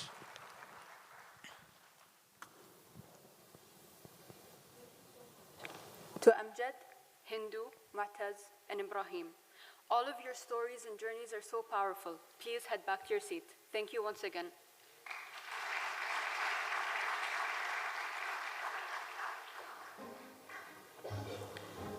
Now, I am pleased to introduce a singer, songwriter, and producer, Donna Salah, for a beautiful performance. She will share a song that I'm sure will leave a lasting impact. Please join me in welcoming her to the stage.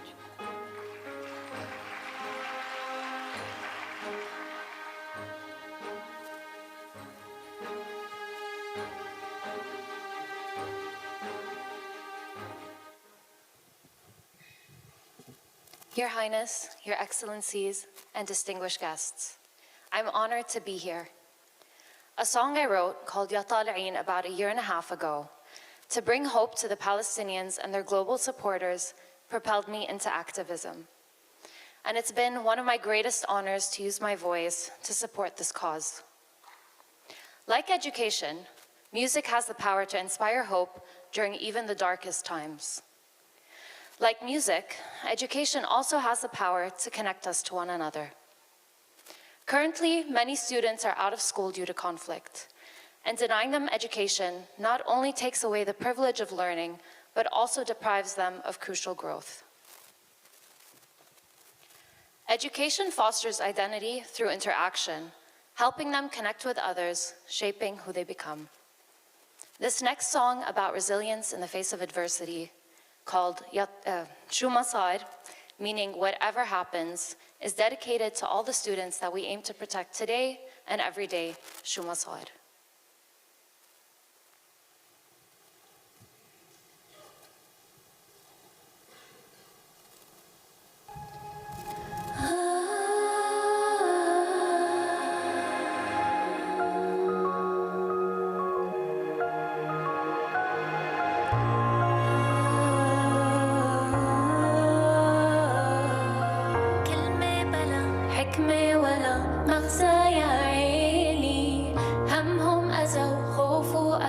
أنا ما بيعني لي من واد الواد نمشي لو فوق رماد نبني طنش بلا تهكل ولا تسأل بالويل شو ما صار زينا زي فخار ننسى تحت النار كل للآهات الهامي كل للأيام تحلالي شو ما صار قولي ليل نهار بعد الليل نهار كل للأحلام كل للأمان العالي شو ما صار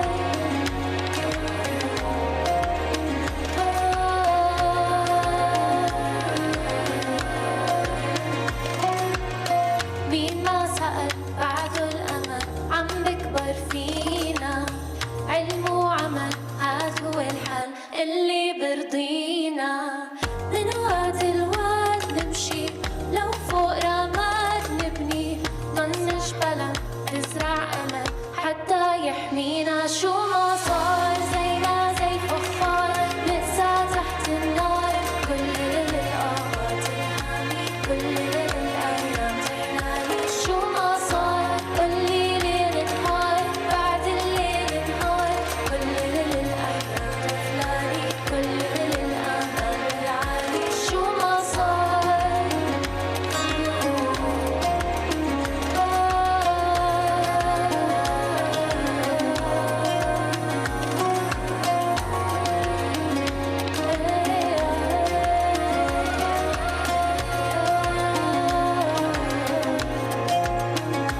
شو ما صار زينا زي فخار نقسى تحت النار كل للآهات الهامي كل للأيام تحلالي شو ما صار قولي ليل نهار بعد الليل نهار كل للأحلام في بالي كل للآمال بالعالي شو ما صار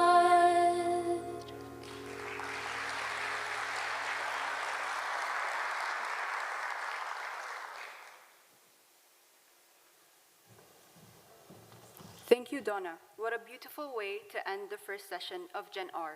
We extend our sincere thanks to all of the valuable insights shared here today. We hope that you found it meaningful and eye-opening. Thank you. Thank you, Lujane. So we've had a truly unique global panel of speakers who've really shone a light today on the power of education to transform lives, reconcile societies torn apart by conflict, and to rebuild countries, communities, and economies. But as we've heard today, it's also a basic human right, just as crucial to a child's survival as food and medicine. Children in conflict zones and refugee situations have a right to education. It's non-negotiable and protected under international law. And yet, as we were hearing, schools and universities are being attacked with impunity. And these attacks are not random. In many cases, they are being carried out with deliberate, malicious intent to instill fear in the community, to weaken governance, and to destroy the very institutions that help preserve culture, language, national identity, and long-term social stability. We want to thank the participants in this first half of the program. I ask you now to remain seated before we move to the next part of the day very shortly. Assalamu alaikum everyone. My name is Fairuz Joseph and we're going to be starting the next part of this segment. Assalamu alaikum everyone. My name is Mohammed Al-Gassabi and I'm also a youth advocate with Education Above All Foundation.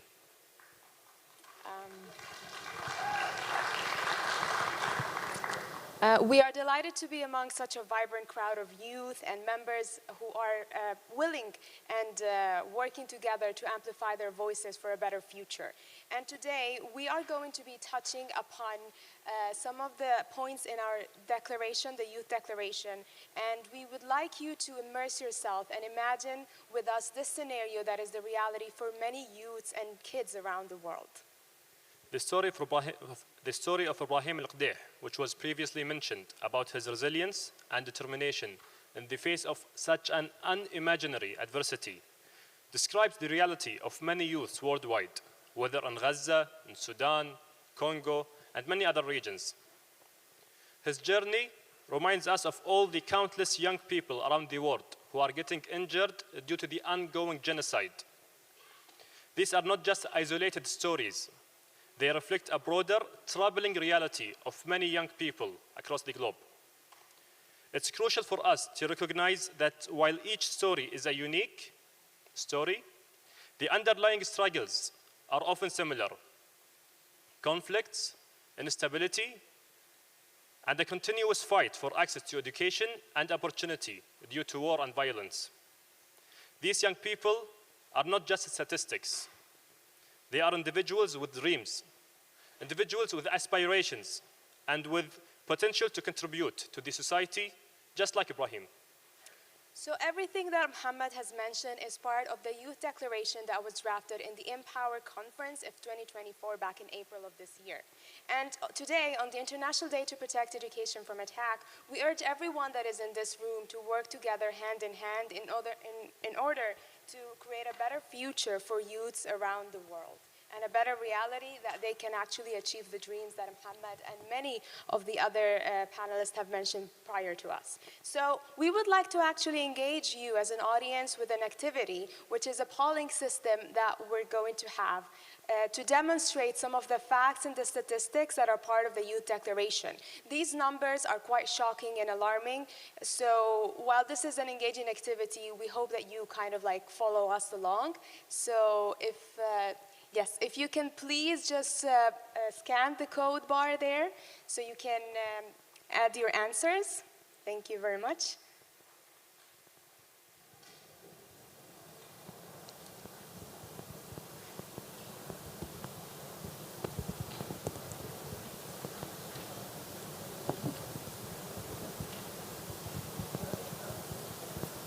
And we will give you a few seconds to kind of like read the first question.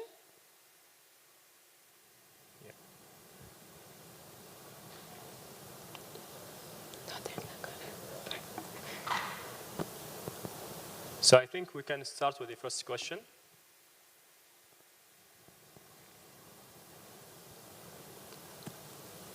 So, how many displaced people due to disaster have emerged in the past few years? Guess which one is the correct answer?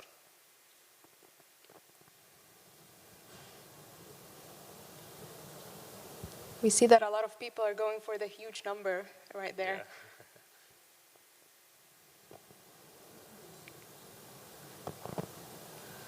Okay, why don't we reveal the number for them, Muhammad? The correct answer is there is 22 million displaced people due to disaster that have emerged during the past few years. 22 million. Of course, this number is devastating, but let's move to another statistic that we have. For example, how many children have been displaced due to the escalation in Sudan? We're going to have the question there, and if you could just kindly also answer. Let's see how big of a number, how small of a number this is.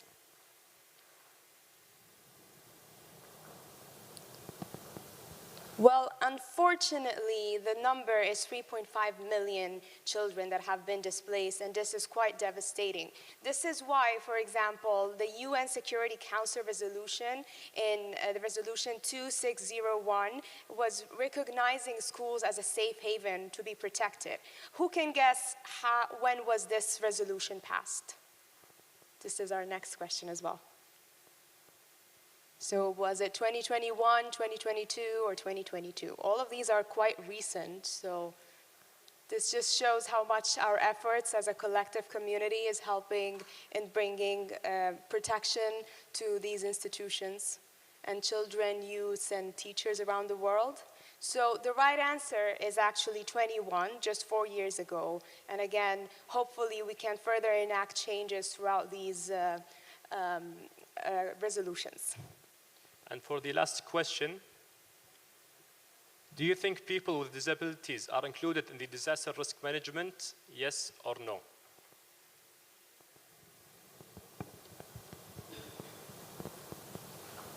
Okay, we have almost equal answers.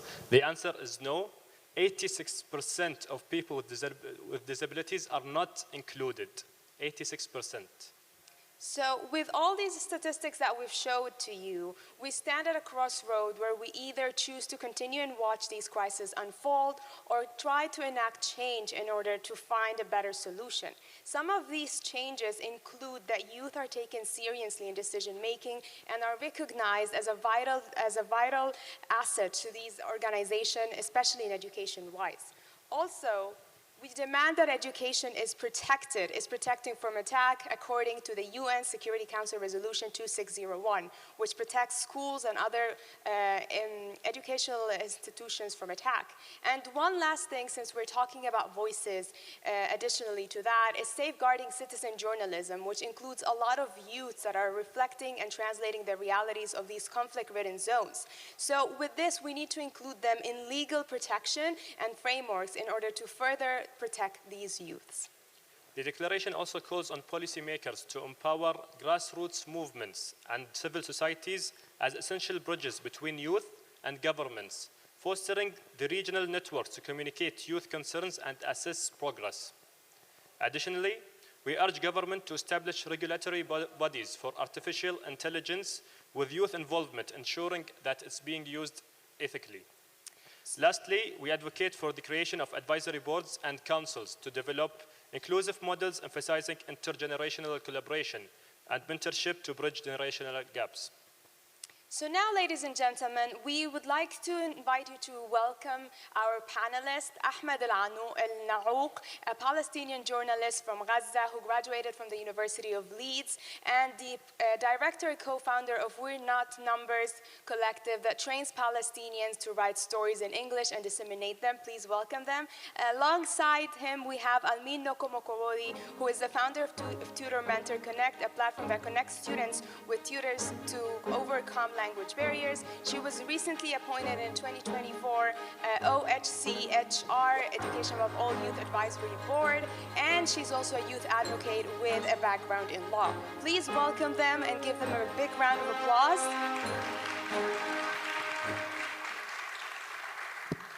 We are very excited to start this conversation with you two.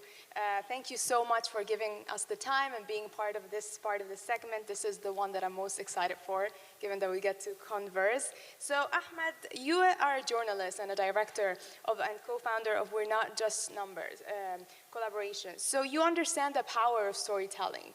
So how do you think, or you see storytelling as a form that empowers youth and is a form of resilience, especially in conflict-ridden zones? Well, thank you very much for having me first. It's a huge pleasure. Nothing is more important than a story. Nothing is more powerful than telling a story. And nothing can be more powerful than a true story. But when it comes from a Palestinian who have lived his entire life under occupation, it is even more powerful. And do you know Rifat Al-Arair? Of course. The poet and the university professor who started We Are Not Numbers with me and many other colleagues.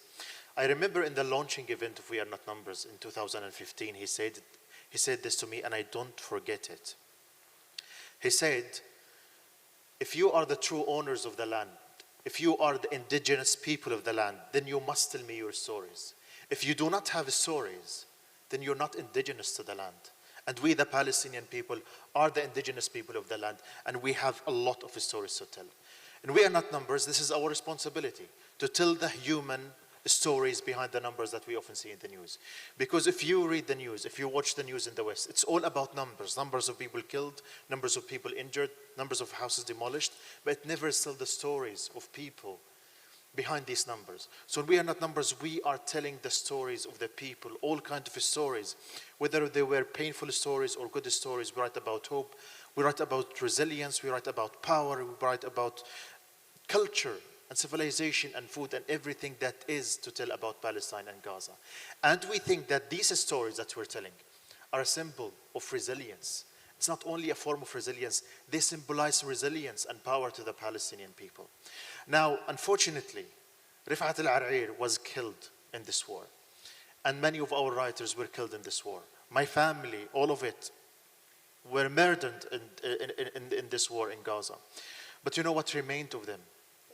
The stories. What remained of Dr. Rifat al-Ar'ir is his stories that we are still reading until now. It is his poem, If I Must Die. It remains, and I see it everywhere, all around the world, in which he said, if I must die, you must live to tell my story. And this is what we are now doing. We are living to tell the stories of the people in Gaza and the people of Palestine. Thank you. That's a very touching answer. Thank you. Thank you, Ahmed, for your input. Even from the previous panel, I was hearing them discussing the superheroes, and I think storytelling is a big superpower that we can use to inspire others. So thank you for your work. Moving on to Almin, as the founder of Tutor Mentor Connect, you are addressing language barriers in education. So how do you think overcoming these barriers contributes to building resilience in students from conflict-affected regions? Greetings, ladies and gentlemen, Your Excellencies and distinguished guests. Well, it's quite a pleasure to be here, and I don't take it for granted. It shows that we all matter, irrespective of where you come from, which part of the world. All our voices are important. Firstly, I'd like to say as well, breaking barriers in education, especially in conflict zones, is quite important for the students. When you teach them in the language that they understand, they have confidence, they're able to connect to the material, they're also able to connect to the students and also connect to the teachers. So when they connect to the material, it allows them to be creative as well as be innovative, you know. And one important thing that we must also remember is that we should teach them a language skill, which is extremely important. A language skill, for example, like English, it allows them to get international opportunities and also tell a story in their own way, instead of relying on other people to tell the stories themselves. It was in the height of COVID-19 where I started Lingo Connect, which is now called Tutor Mentor Connect. That's where I saw the importance of breaking barriers, of learning a language to break into the international world. And with that, I'd like to say it is very important that we must never forget to give them access to international resources where they can also be on a global stage like this and tell their own story. Thank you. I think truer words can't be mentioned about storytelling, about giving them a voice. And since we're talking about voices and storytelling and stories in general, Ahmad, how do you think that global media platforms can further protect these voices, especially for the youth in these zones that are filled with conflict? How can they further give them a platform where they're very well represented and protected as well with these stories? Well, the global media have a very important role to play here. And let's take, for example, Gaza. When it comes to Gaza and Palestine, the Western media and the global media, many of the global media outlets were complicit in the war against the Palestinian people. They were complicit in this genocide against the Palestinian people. And this complicity did not start on the 7th of October, it started way before that. For the past 79 years, the Western media has dehumanized the Palestinian people, it demonized the Palestinian people, it never gave the Palestinian people their agency, their narrative, and they were just echoing and repeating and parroting whatever the Israelis are lying to them. So for that, I believe that they are complicit. Now, if we are talking about education, as we just heard in this, Her Highness spoke about how many schools and how many teachers and students were killed. All the universities in Gaza were destroyed. More than 90% of the schools in Gaza were destroyed. 10,000 Palestinian students and 400 Palestinian teachers were killed. And what did the media do about it? Nothing. You go to the Western media or the global media. No one is talking about this tragedy. No one is talking about this destruction, total destruction of the educational institutions. So for that, I believe that they are complicit. Now the global media and those who care about journalism and the journalists, and they have a moral and ethical and professional duty to tell the stories of the Palestinians, to give the Palestinians the voice that they need, to put the Palestinians at the center stage so that the Palestinians themselves tell their stories. And this is what the Palestinians are doing right now. We are sick and tired of how the media is dehumanizing us, is demonizing us, and depriving us of our agency. And because of that, we are taking this responsibility upon ourselves to educate the world and to play that role that was absent from the mainstream media. Thank you.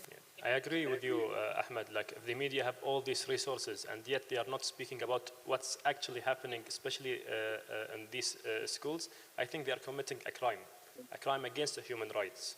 And speaking of human rights, I would like to ask you, Almin, to highlight your commitment to human rights as you are working with the African Diplomatic Organization and your role on the OHCHREEA Youth Advisory Board. So how do you believe the international community can better support educational initiatives that focus on resilience in times of conflict?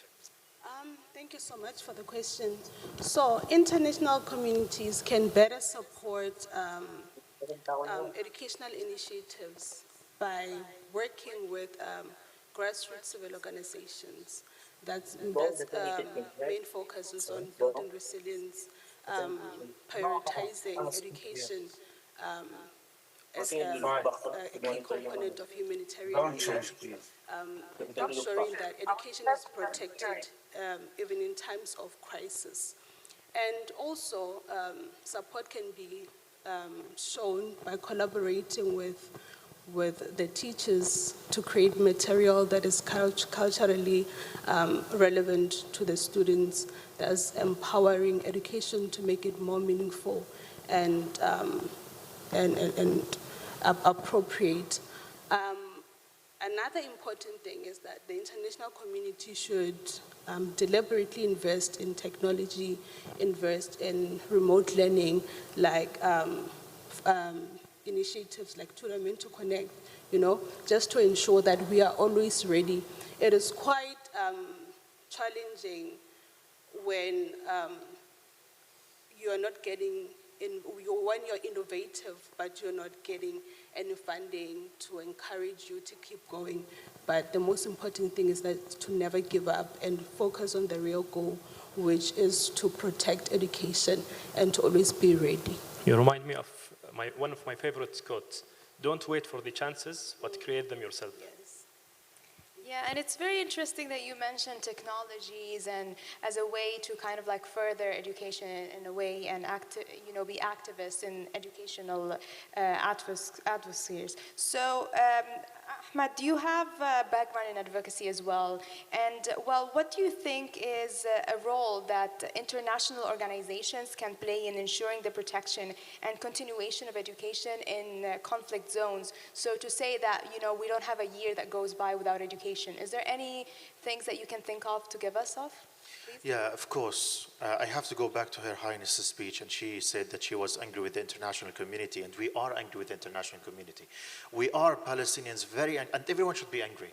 Everyone must be angry at what's happening in Palestine, because If you're not angry, you're not human enough.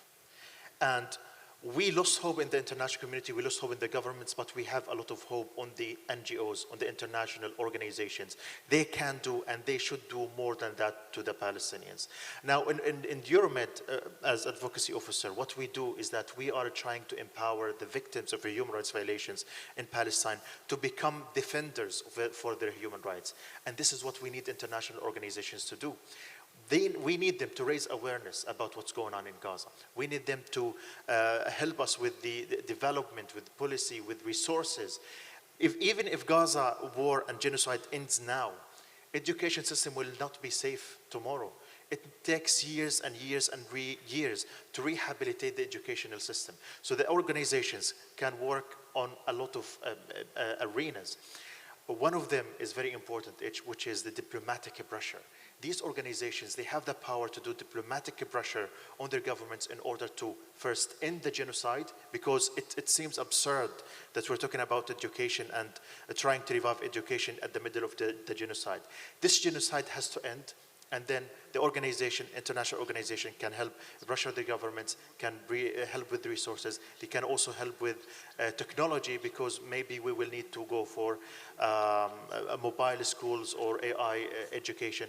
A lot of things that the NGOs can do, and they must do it right now, because they are our hope and only hope right now.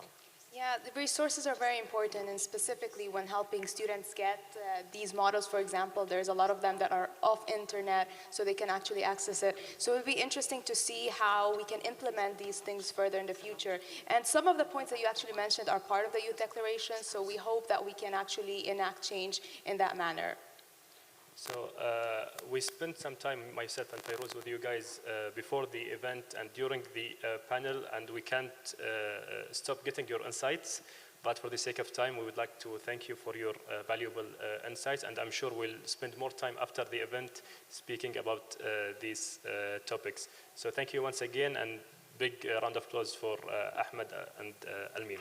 Thank you so much for joining us. Thank you.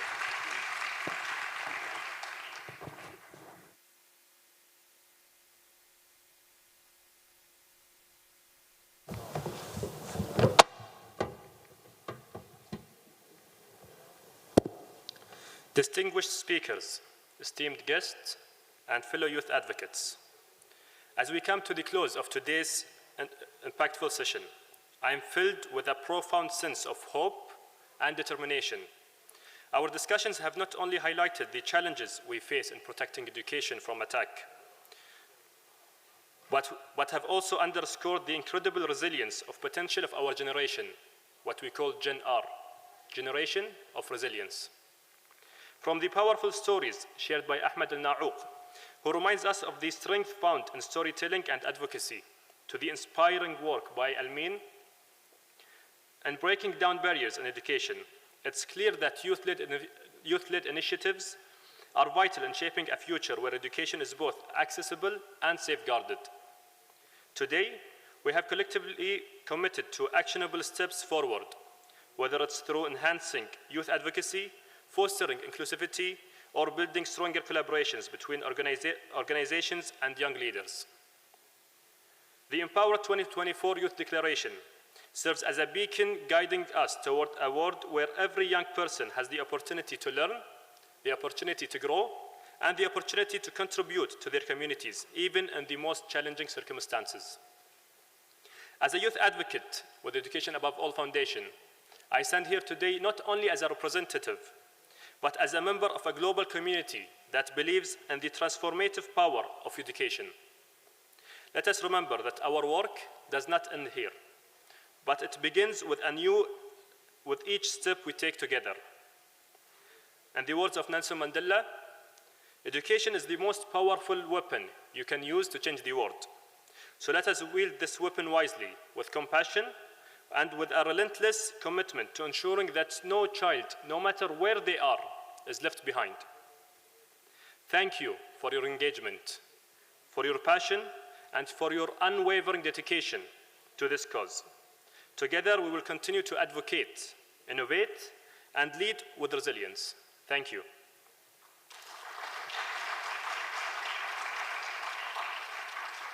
I would like to invite you all for a lunch break now, and we will be back here in this hall by 1 p.m. for the other sessions. Thank you.